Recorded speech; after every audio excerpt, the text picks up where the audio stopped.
dans la cité phocéenne. Marseille-Bordeaux, c'est la ligne de train intercité la plus mal aimée de tout le réseau SNCF. Les rames sont vétustes, les retards systématiques, un train sur deux n'arrive pas à l'heure. Alors que le gouvernement doit annoncer un plan d'investissement pour les trains intercités, nous sommes allés constater l'ampleur de la tâche entre Marseille et Bordeaux. L'enquête du 20h est signée Paul-Luc Monnier et Alexandre Kerle. Ce sont des trains fatigués. Des portes récalcitrantes entre les voitures, des traces d'humidité au plafond et des équipements hors service. Ça veut dire quoi ça? Ça veut dire que la toilette est inutilisable parce que soit il est bouché ou il n'y a plus d'eau. Dans ces trains, les intercités qui relient plusieurs grandes métropoles, les retards, les pannes se multiplient. Alors pourquoi ces lignes sont-elles délaissées? C'est l'enquête du 20h. Le meilleur exemple, c'est sans doute la ligne Marseille-Bordeaux, la bête noire de la SNCF. Départ 17h28, en théorie. Le train est retardé de quelques minutes pour la vérification de sécurité. Dès que cette vérification de sécurité est finie, nous allons pouvoir partir. 9 minutes de retard dès le départ.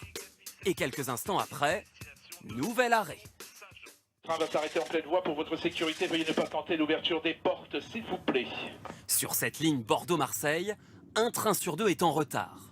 En cause la vétusté des rames, 44 ans en moyenne selon un rapport, mais aussi le mauvais état du réseau. Au début, c'était un peu pénible. Je me souviens, la première fois que je l'ai pris, il y avait eu 50 minutes de retard. Donc c'était un peu dérangeant, mais maintenant, on s'est habitué. On vit avec. On vit avec, voilà. Du retard, mais aussi plus surprenant, des trains moins rapides qu'avant. Dans les années 90, on pouvait faire Marseille-Bordeaux en 5h20 minutes. Aujourd'hui, c'est 6h07 minimum. Et ça, bien sûr, c'est quand tout va bien. Veuillez nous excuser. Suite à l'intervention des forces de l'ordre pour des personnes sans titre de transport à bord de ce train. 19h45, nous sommes retardés à Béziers. Puis à Toulouse, 2 heures plus tard. Mesdames et messieurs, notre train va partir dans quelques instants. Nous attendons que le TGV passe avant nous, avant de pouvoir partir. Le TGV, justement, est accusé d'avoir tué les intercités. Je vais me lever avec un limbago demain matin, mais c'est pas grave. Des milliards ont été investis pour la grande vitesse, trop peu pour le reste. Ces passagers se disent oubliés. Ils font le maximum, j'ai l'impression, sur Paris. Sauf que sur les villes un peu plus à côté, voilà, on est un peu délaissés, quoi. 23h51. Nous finissons par arriver 15 minutes après l'heure prévue. Une partie du retard a donc été rattrapée. Cette situation pénible pour les usagers concerne une bonne partie des lignes intercités.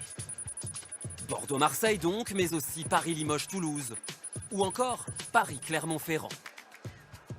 Partout pour les experts, une même négligence, un même manque de financement. On n'a pas eu de projet, que ce soit l'État ou la SNCF n'a pas eu de projet pour ces lignes. Il y avait tellement d'autres sujets à faire qu'on a l'impression que ça a traîné pendant des années, puis qu'en fait, à un moment, on arrive au mur, quoi. Le matériel a 40 ans, l'infrastructure est déglinguée, donc il faut faire quelque chose. Alors justement, que faire? Les intercités sont exploités par la SNCF, mais c'est l'État qui gère, qui décide et qui paye. Voilà, on est un peu délaissés, quoi. Mais j'ai l'impression que c'est un peu le... C'est cruel, ça. Oui, c'est vrai. Et il faut reconnaître que c'est pas complètement faux. Le ministre des Transports nous l'annonce. Il y aura de nouveaux trains en 2026. On peut regretter qu'on n'ait pas investi plus tôt, d'accord, mais là, on va investir près de 500 millions d'euros pour racheter entièrement les trains sur la ligne Bordeaux-Marseille. De nouveaux intercités qui devraient donc ressembler à ça et remplacer peu à peu les anciennes voitures corail. Mais d'ici là, les pannes et les retards devraient continuer. 75% des nappes phréatiques